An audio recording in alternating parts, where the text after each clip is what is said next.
Oi, oi. Hello and welcome to episode 3 of Ranting and Racing. This one's going to be good, I think, because A, me and Darren haven't really spoken since I ran away at Cheltenham, and B, his camera keeps going to shit as well, so he's absolutely fuming at the moment. Other than being fuming about the camera and me rudely running away from you, how are you feeling, Daz? You've had a busy day, ain't you? Oh yeah, really busy day. Where did you go on Saturday? Do you know what? You do this. You're one of these, right? You're one of these that like just disappear. Do you know that when we went out for a drink before as well? You get so drunk that you just go, right, fuck this, I've had enough, and you just go. But you weren't even drunk on Saturday. You were with the boy with the dad. I don't understand. You just disappeared. What happened? I'll tell you what. Actually, I know what happened. That horse you really liked over at where was it? Your story. Oh, yeah, you talked to yeah. Absolute dogged it, didn't it? I know. Well, we had that in the car. My dad was playing the comments. You know, it's because I had the kid, and like, as much as I love him, like it's an annoyance taking there, and he gets bored, bless him, with a 9 race card. As much as it's bumper action, he was just getting a bit fed up. So I thought this was my window to get out in the car and just get back. So I had enough of it. Yeah, but just like you could have texted me back, mate. You could Oh, have yeah, just said, drive. or you No, could but I have was said, driving. lads, we'd just shoot it off, and we'd have been like, all right, mate, no worries. We're not going to Oh, like no, claw well, at your we went ankles. off, didn't we? We went off to watch a race. We walked out from like the side of the race course, and then going under the tunnel bit, didn't we, to go towards the parade ring? I turned Yeah. around and everyone had gone. I didn't know if you dipped Ah. into William Hill to watch the race, and obviously because I had the boy, I couldn't go in there and looked. So I said, "But then, oh fuck it, would you go?" But I couldn't text back. I was driving. I Anyway, thought bullshit to the your I rant. thought the I thought the value loser of Paisley Park might have sent you over the edge. Well, that'll be definitely something I want to have a little mini rant about in here. We'll do the usual stuff then. We'll just done a bit of an intro there, and we will go through some sort of rant to kick straight off. We'll talk about some bets for this weekend. I published mine on the YouTube channel. Obviously, not so good that everyone would have seen, but happy days. These things happen, didn't they? Talk a bit about Cheltenham as well, I guess. And then within the tweet that I put on Twitter today, funny enough, I used Twitter to put a tweet out. Talk about those anti-post howlers, something that a couple of people have been on to me about, one person in particular, and I reckon it's like a good thing to do. So if you're up for it, I'm going to do a video sharing some people's anti-post howlers, showing a few of mine and just laughing it up a little bit. If you fancy coming on, do it with me. Don't have to. Well, we can put it in this show next week if you want. Put a little segment in this show next week, can't we? Oh, yeah. Maybe we'll do that then. I'm just thinking of the old view stream and content retention. If I do it as a separate video, I might make an extra £2 out of it. Anywho, we'll discuss, but I want you involved in it because it's good. Good to bounce it off, and it's good to laugh at people as well, isn't it? Laugh at yourself. Love all of us. So for the rant stuff, we've had a couple of emails in. Someone sent emails into the mailbox. You're so I'm going to go through the stuff that's in there as a priority. There are some comments within the channel that have come up as well, so we're going to hold them back till next week because I don't really want to be hearing about your rants every week. I'm joking. I do want to hear about all of them, but we've got a couple in there that I think will do it, and we don't want to spend 40 minutes just ranting. We want to try and make it the wholesome product that it should be. So, something that came in the middle of the week last week was from Liam Firkin, saying that he loves the new show. Of course he does. Everyone loves the new show. Said that we mentioned about sharing stuff to become better betters, and he was just asking, can we do a bit more on that? I know I've only like a couple of episodes in, just because he's in his words, I've no fucking idea. And I think that is like the case, not the case that no one has a clue, but I've been betting since I was like 14, 15. I feel like you just have to go through the motions until you reach a point of knowing some of just the fundamental stuff. So that doesn't necessarily make you a great bet or anything, but that experience, like you can't necessarily rush it so much. Yeah. But there is lots of little tidbits that people can give you as advice, which you start to learn whether you pay attention or not. You can sort of fast forward the process. We will keep doing that, Liam, for definite. We'll just have to see if we get enough time to fit it in this episode, but they'll become weeks when we can squeeze more in. He's also asked a couple of other things, which I think is worth mentioning more for this, and this is on the lines of the better stuff, saying that Daryl mentioned on Twitter that Teahupoo was almost the same time on his final circuit as the maiden hurdle. What's the best way to take that and truly judge it when it was run over half a mile difference? Can you account for the extra distance the Teahupoo has to run and how? So he's basically asking, you tweeted something about the times. Yeah. He wants to try and understand your point of it. The funny thing with that as well is, I did see some comments on there, and I love how the first knee-jerk reaction from people on there was, and it wasn't, well, there was one, and it's exactly how I would look at it too. And he wasn't saying it as a dig, but obviously you've talked about Teahupoo maybe not being a stayer anyway. Then he runs, and then you put another question mark in and around the staying part of it. Someone was saying, is it because you'd already said that it wasn't the fact that he stayed? But I'd imagine if you don't think he's going to stay, and he runs in a race, you're trying to look for the evidence that he has stayed, given the fact that he was a short price favourite and he won unsettled. Anywho, I'm just talking for the sake of you. Talk about the time stuff, but obviously, if you've got a thing about a horse, you're going to follow it up, aren't you? Surely. But the thing is, I'm not that much against him. I was actually quite impressed with him. I like the way he travelled through the race. I like the way he quickened away. If you just took that visual impression, then yeah, he looks like he's a very worthy favourite, you know. But you can't. All I'm saying is you can't just work on visual impressions, because otherwise, what's your angle? Everyone else is seeing the exact same thing as you. Now, my point being is that by using the times, you could suggest that, okay, he's now the favourite for the stage, so you now have to try and pick holes in him. So the first circuit he did, he ran a time of 3:06 something, right? The second circuit he did, regardless of when you're comparing it to any other race, the second circuit he did was 2 minutes 55. So it was over 45 lengths faster on the second circuit, which suggests that they haven't gone a true pace for the entire 3 mile contest. So any 3 mile contest, they should really be matching their circuit points from one point to another. So, for example, I take it from like the final hurdle in the home straight.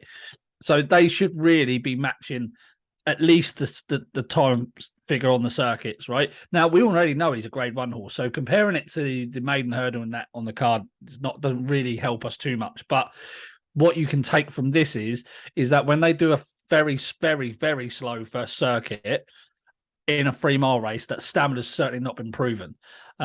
It's like I see someone say, well, you know, can you take into account that he's at least run that circuit? Do you know what I mean? But then you could argue, well, they've trotted down to the 3 mile start from the tunnel, from the gates, you know. Do you take that into account? Well, that's not the case. You want to know what they've done in a race. Now, I'm not against Tehupu at all. I'm not, honestly. I've got no real opinion on the race as it matters. I just work on facts, and the facts are that, for me, he hasn't proven his stamina over 3 miles yet, despite having that win over 3 miles.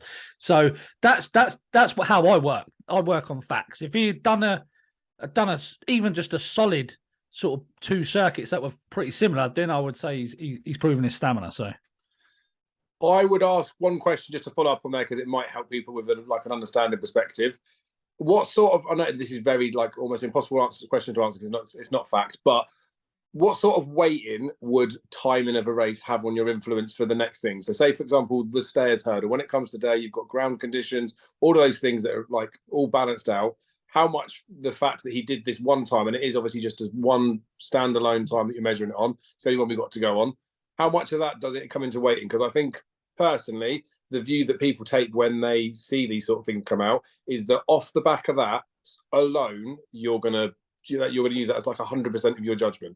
No, because it would depend. It would depend on the race conditions itself. It would depend on how much pace there is in the race, how likely I think how hard they're going to go, and how much do you really need that stamina. So I said before the Tehupu race that I said it in the Daily News the morning of the race. I said it's very unlikely that his stamina is going to be tested in this race. There was no out and out free miler. There was no out and out front runner. There was a lot of horses on the downgrade. Like, it was never going to test his stamina anyway, and the times just proved that. So going forward, if the Stayers Hurdle was run tomorrow, I would need to look at the pace map of the race. I would need to look at all these different things.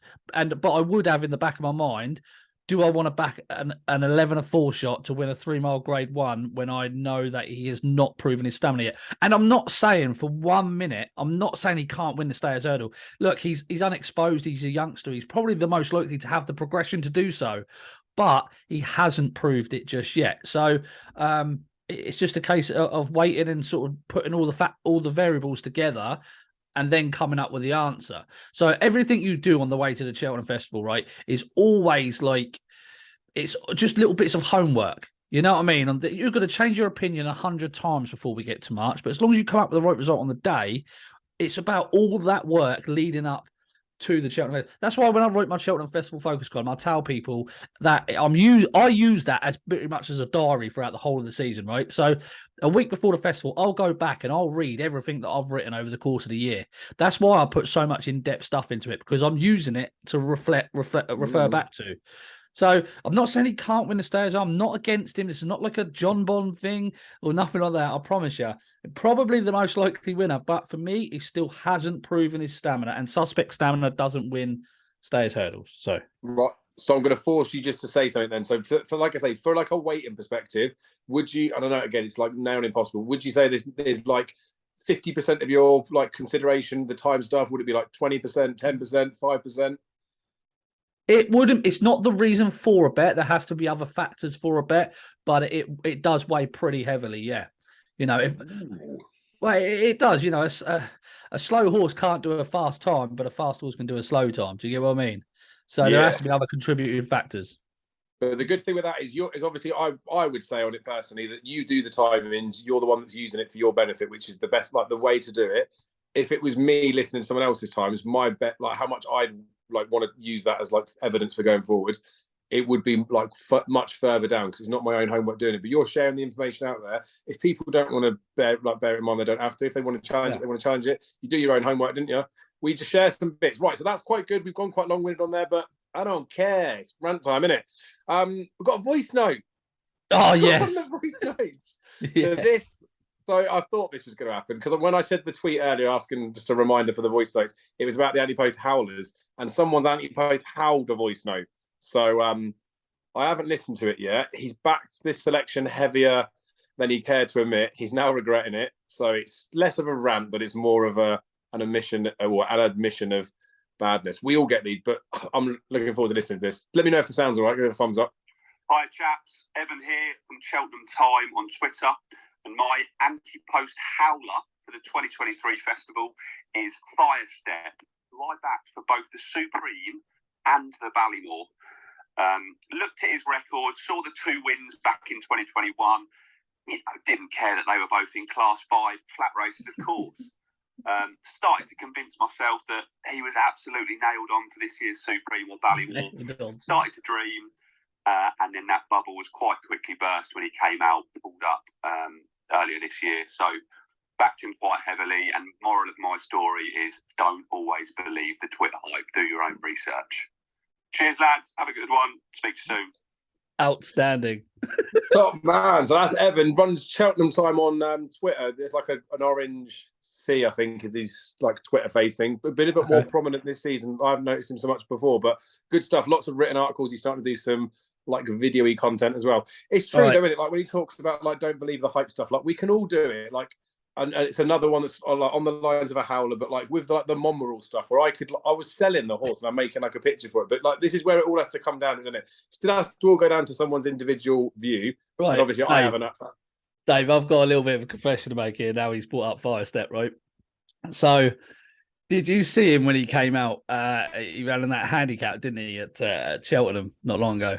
And I thought he travelled through it like a good thing, right? Thought he travelled through it like an absolute good thing, and then just pulled up. And I thought that they were playing him a bit dodgy. Straight after that Cheltenham handicap, I went and backed him for a couple of handicaps at the festival at a big price at 25s. We haven't heard from him again, so it's not just it does happen, doesn't it? Made that mistake with that horse. But that's the beauty. It's the beauty of it. Like we'll all get it. There'll be something that we like, and again, it depends on the sort of price stuff as well, doesn't it? Like if you're something's like a 25, 30 to win one bloke, the reality is you're going to get more of them. Not necessarily wrong, but they're not always going to come to fruition, are they? So happy There's no days. excuse for Mom and Row though. Absolute dog shitty. The worst thing is they're not going to lose his novice status this season, are they? So the beginning of next year, I'll be like second season novice. I won't. No We'll do some more of those howlers because I've been sent like an abundance of real good ones in there. We'll see if we can get a couple more of these in just because we've got some. James Stock, love the work we do individually and collectively. He says that he's got a massive favour into me. He doesn't say that, but I'm reading it. The rant is, I simply refuse to believe that owners and trainers do not talk about long-term brands, spring festivals. So when the trainer says they need to talk to the owners to see where they want to go, fair. And then also when trainers aren't aware of certain key trends which would affect a horse negatively for their ultimate season targets, such as time mill, which Daryl pointed out a few weeks ago. Fair rant, isn't it? It winds me up something rotten as well. Even like Rich Reeky's been on that morning debate or racing debate, whatever it was with Chapman. Handicap. I can't believe that was the last one. But that's what I mean. But I don't. like they do talk about it, and I get that they might want to be secretive or whatever, but it's like they're in it. It's the owners, trainers, sort of like when they're using it as like their line in the interviews, aren't they? What are the next plans? Rather than telling us what the plans are, and they don't want to say it, they should say, we've got a bit of a plan, but I don't want to make it public just yet. I want to respect the owners, something like that. They always say, oh, I need to talk to the owners or the trainers, like someone else about it. You don't need to talk to someone else. Of course you've planned it. Like, you want to get excited, and especially if you've got owners of horses that have got some ability, surely you're going to be forward planning, even before they've won races. Of course you are. But they don't like. This comes back to the whole like TV thing, the interviewing, and like, you know, like when they just interview the winning jockey, and you think, what the fuck are we going to learn from that? Tell me what the fucking idiot in the third was thinking when he went round the outside for 4 miles. Get him in, tell us what he was thinking. Like there's not enough for people to learn anymore through TV interviews and stuff like that. So when, like, he's saying, the trainer goes, oh, I'll have to speak to the owners. God, why? Just it's something. We just need a bit of refreshment. You know, someone come out and say something fucking half decent. You know what I mean? It does annoy me as well. I've got to be honest with you. Sort of like, there's only a couple of trainers that I'm willing to listen to. One of them is Willie Mullins, because I think he makes a few mistakes in his interviews. And the other one is Nicky Henderson, because I find it quite funny with his excuses all the time. But other than that, I'll just switch them off, to be honest, because you don't learn anything really, unless it's to be honest, unless it's a target, right, or a reason why a horse is run poorly. You don't really want to hear it anyway, to be honest. No, and it's tricky as well, I suppose, in the aftermath of a race, like when you've had a win and then, I don't know, like endorphins are going, that sort of stuff. They could get a little bit over the top, couldn't they? But he's right. They talk about it with the owners beforehand. They already know what the plans are. It's not like we're ruining a price or anything like that, are we? It's like they should just be honest and say, I don't want to tell you because I don't want to make it public knowledge just yet, for whatever reason. That's the reason why they're doing it. Anywho, Michael Walker's asked, anyone else bored of hearing Daryl? No, he didn't say that. Anyone else bored of hearing about affordability checks and whip bans? Fuck yeah. He said, getting right on my nerves, so I agree with that. We've just had one of the best weekends racing gone past, and not once have I seen any promotion about it. All I see is whip rules and gambling checks. Fuck off. I'm echoing that, Michael. Why can't we invest in advertising racing as a sport and stop pushing the gambling side of it? I see adverts for Liverpool to get 5 corners, but no advertising of Energumene versus Eddie at the weekend. And then he said his last rant is Lorcan and Williams ride on Stay Away Faye. What do you two think of Paddy Brennan's style, like ride style, like his position on the horse? Looks awful. So there's a few things to cover in there. I do get that they want to be talked about, like the affordability checks and whip bans, and people are saying if people don't talk about it or don't do something about it, it's all going to go to shit. But I know this sounds bad, but it's an other people problem, not my problem. Like if the powers that be decide they want to make it the point that people can't get bets on, then there's nothing we can do about it. So just enjoy it while you can do what you're doing, and just don't worry so much about the future stuff. So I agree, it gets on my nerves, but it's the clickbait stuff, and it's whatever gets the most retention stuff that annoys me.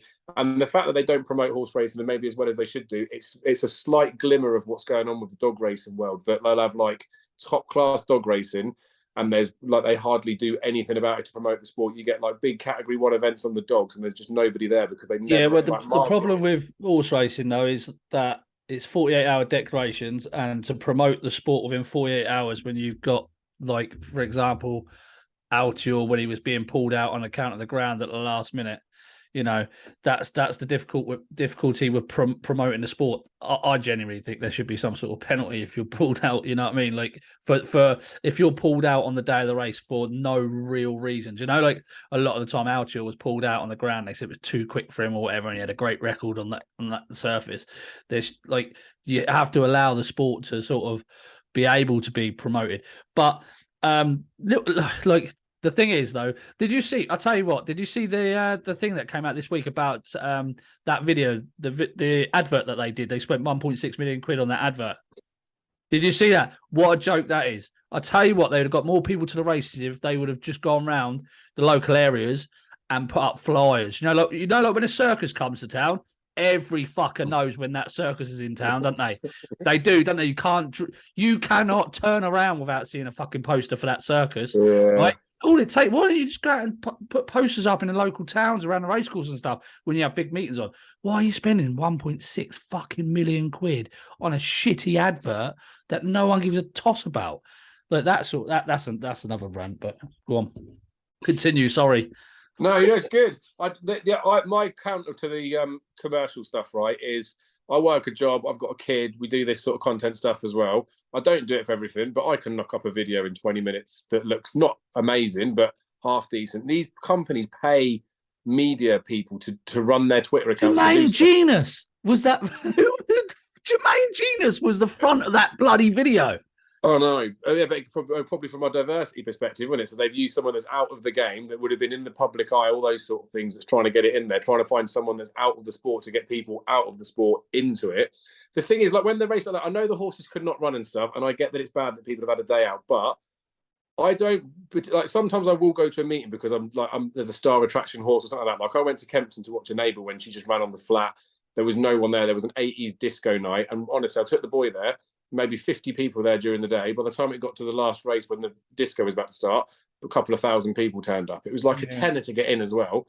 And again, like there's no, as much as you could advertise it and you can say get to the race course. If people are going to go, whether they want to go or they're not going to want to go, but they should advertise it as the sport, like the clashes between the two of them. And I know in this instance, obviously, we didn't get the Energumene Eddie clash like we did the Shishkin one last year, but they did promote it last year a bit better than they've done for this one. So they did, to be fair, there's enough people that could be doing it, and people off their own, off their own back, but people get paid a wage to do this, don't they? They should be. There's no excuse. They should be doing it. I agree. They do. It's more to do with the betting side of it, with the football stuff as well, isn't it? And then he was saying about the Lorcan Williams ride on Stairway Fair. I didn't watch the race. I haven't watched it back. Paddy Brennan's ride style. He's been notorious for it for donkey's years, isn't he? I backed him. Well, actually, I laid that time for a tune at Chepstow. I think it was in a bumper, and Paddy Brennan ballsed up going on the inside of the rail, like should have beaten him and cost me a chunk of cash because I laid the winner, and it's like annoying. I talked about him, didn't I, in that race the first race on Scriptwriter, where he almost came out the side, didn't he? And then I saw someone tweet saying it looks like he's like the girth had slipped or something like that. It hadn't. He's just all over it on the horse. Like that's. I know we get like it's good to ride a horse and to not to flog a horse. It's like a good thing, but like AP McCoy did it with Cheetah Lime and all those types of things. Like it's the way that someone rides, isn't it? I'm not. Like, I don't want to say I'm not a fan of it. Like I don't mind. He rides a horse the best way that he thinks he can ride it. It's just a bit different in it. It's semi annoying when you see it. Like I'm not saying that anyone's doing anything untoward, but when you look at when they whip a horse to push him out and then they're like unbalanced and stuff, you just wonder whether it's like maybe the safest thing to do, considering they're not scared of falling off a horse when they're jumping over a fence at like 20 miles an hour, are they? So they're probably not scared about being unseated on the flat, but it's their choice to do it, innit? I've got I can't criticize anyone for it. It's just a bit uncomfortable viewing sometimes, but got to trust they know what they're doing, right? Yeah, I don't comment on any more jockeys. Happy days, right? So we've done plenty of rant. There's only 10 minutes left on the timer, so let's have. I mean, the betting stuff's probably going to be quite a quick one to get through, and then Cheltenham towards that. We've got Dublin Race Festival Cup this weekend, so I reckon we can weasel this in. So betting for me this week was not so good.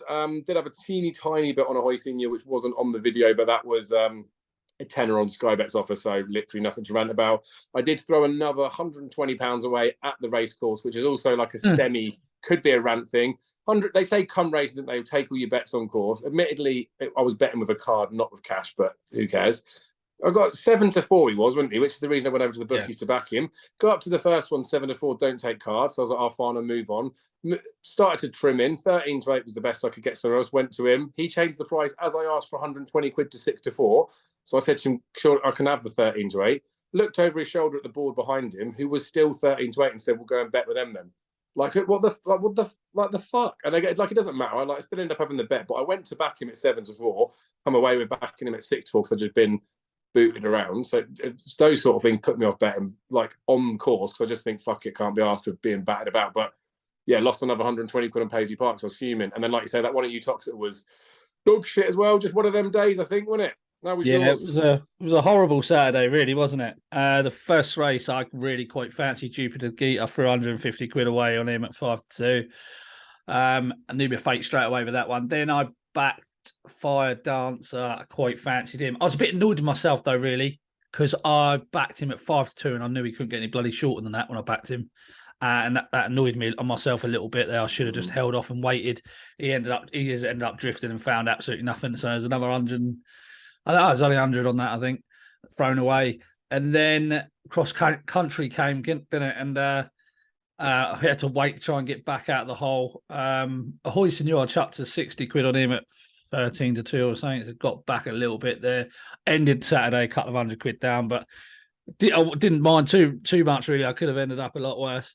I've had a couple of winners though, Dave. I had a couple of winners yesterday, a couple of winners today. So 2 from 3 today. So it looks like hopefully Lady Luck's turning. I was at a deficit on the tipping profit and loss of minus 34 points. I told you, I don't know. I think I haven't updated the sheet yet, but I think I've clawed into profit right at the end of the month. I'm hoping. Yes. Definitely in profit at Betfair SP because I've been backing at all the wrong prices this month, haven't I? So, but yeah, it's interesting. I had good bet on that on a De Jong today. 120 quid at 4-1. I thought that was I thought he was a good price. He did well to battle back and win actually. Couple coming up tomorrow. Dublin Racing Festival this weekend, so I'm going to have a good whack over there. I'm going to take a couple of G's over, I think, with the missus. Going to go over there, stay in a hotel for a couple of days, have a little jolly up. That'll be good, mate, because I'll look tomorrow when they've got the actual declaration or the entries for the weekend proper. I've been doing some stat stuff today, put in the last 5 years worth of data to look at finishes in the race, ratings, all sorts of like different stuff, mostly for the GG column, but just as an interesting side note. It's one of them that I do feel like if you put the effort in with Dublin Race Festival, you can find some winners. We've had it a couple of years ago when Simon Torrens, we were looking at the jockey bookings for a couple of horses that he was on, and it made logical sense that they would try in on those types of things. So I think there are quite a few clues there, and it's a good, because it's good, decent competitive racing. There'll be a couple that have ridden dodgily out the back. We know that you get that anyway. But you get some of the better races like the Irish Gold Cup and the Dublin Chase and stuff, like the shorter price ones win. I don't think the Irish Gold Cup's had a favourite win it recently, but like it's always the more fancied ones. Like they're not too hard to pick apart. Whether you get stuck in or not, you don't. But it's one of those, especially if you're not that much of like a form student or you dip in and out of whether you want to look deep or not. It's well worth putting the effort in for this weekend. I'll be doing a preview with Jamie at some point this week as well. So hopefully we'll have a couple of winners out of that. And then I'm no doubt on your columns you're going to have plenty of winners because you'll be looking at it hard, right? Oh yeah, I'm going over to make money, hopefully. So yes, fingers crossed. Boom. We'll see what happens. Right, that's betting done. Cheltenham, obviously, a few things happened, didn't they? We already touched on Tiapu, worthy favourite as far as I'm concerned, but I'm still the same as you, right? The ground's a bit of a worry with me, and we don't know if he stays yet. So as much as he's a worthy favourite on the fact that I know people are getting annoyed with me saying it's a weak renewal, that sort of stuff. It's a very shit renewal, Dave. It is absolutely garbage, isn't it? Yeah, but he's where he should be. We've already touched him a tiny bit anyway. Echoes and Rain, I put that up on the GG column. What do you make of her? I've said it before. Like I thought she'd go close in the Mayor's Hurdle last year, and she didn't. I think this year I touched on it in the column as well. Like we don't know what's going to happen pacey wise, what'll happen. But you look at the horses that did well in it last year, like Marie's Rock winning it. I don't know if it was it not Heaven Help Us. There's another one in there, but it was horses that stayed 2.5 to 3 were to the forefront of it. Whereas you've had horses in the past like your Honeysuckles that are more speedy horses that go in there. So I don't, as much as Echoes and Rain on the form of last year, you say how could she win? This year, when you might have like an Epitant in there, Honeysuckle might end up in there, and it ends up being a bit more of a speedy race. I feel like Echoes and Rain could have a proper chance. So she was still about got to get past Marie's Rock though. She's still got to get past Marie. I tell you what, the difference could be for her, Dave, is the hood. The hood coming off. She had the hood on last year, and Willie Mullins got a fantastic strike rate when removing that hood on horses.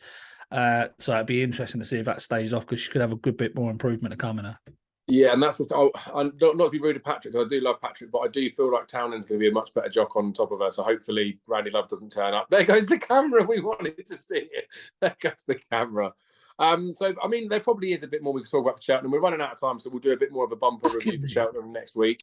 But the email address is rantingandracing1@gmail.com if you want to send anything across there. Voice notes would be golden. Like I say, there's a Twitter post that went out about Antepost howlers. If you want to share anything on there, please do so. If you put them in the comments below and just say what your numbers are, I probably won't read them out. So can we get loads of voice notes in, because that's going to be like, hopefully we're just getting used to what we're really doing on this show. So we're just getting, in a minute, we're just getting like sectioned out, and we're going to keep doing this for the rest of the year and for the specific fucking thing. But yeah, he's right. Do it. You record your voice note, send it into that email address, rantingandracing@gmail.com, and we will play all of the voice notes we receive, because at the moment we're only getting a couple of them. So if you send a voice note, put it in. It'll be good fun. If you get annoyed, do it. Use it as your moment of meditation, your therapy too. Record the voice note, get it out of your system, send it to us. We'll handle it. We'll deal with it. We got you back. And then we'll throw in a couple of winners for good measure as well. Right, I feel like I'm done with the episode, mate, because I feel like you've spoken loads this week. I feel like it's what they want. It's what they need want. to take a breath. I feel like you need to just proper. the fuck down. It's felt very therapeutic, mate. I felt like I didn't like feel shit over the weekend, but it was one of them like at the weekend, just like tiredness, work, all that sort of stuff. Nice Cheltenham races that was on there and all that sort of stuff. Definitely felt like I just needed a bit of a break. Managed to get therapy a bit of session rest last night, and that's what this is. Yeah, R&R, isn't it? Relax, reputation, whatever they call it. Yeah, let me know where to send the invoice. Yeah. Happy days. Right, I appreciate your time, mate. Like we say, send the voice notes in, they'd be good. Comments and liking and subscribing and sharing and all that sort of stuff. We will be back again next week. Maybe one of these days we might have to do a bumper hour long session, but for now we're wrapping it up. And again, thank you for your support. That's because he's too tight to pay for the Zoom. Rant next week. Pay for fucking Zoom.